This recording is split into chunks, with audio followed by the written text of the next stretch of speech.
বেটিয়ে কৈ আছিল যে ৰাবাৰ লগা পেঞ্চিল লাগে দোকানত কেইবাখনো দোকানত ৰাবাৰ লগা পেঞ্চিল বিচাৰিলোঁ নাপালোঁ অৱশেষত এয়া মেছ'ৰ পৰা অৰ্ডাৰ কৰিলোঁ ইয়াত আহিছে মেচিন এটা ৰাবাৰ দুডোখৰ তাৰপিছত এইটো ৰাবাৰে আছিলে তাৰপিছত ইয়াত আহিছে 105ডাল পেঞ্চিল তাইও পঢ়ি শেষ হোৱালৈকে আৰু দিন ইয়াত দেখিছেনে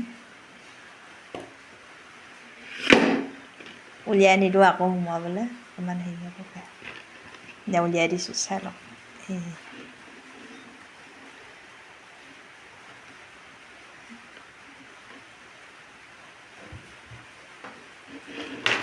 তাই কিমান লিখিব আৰু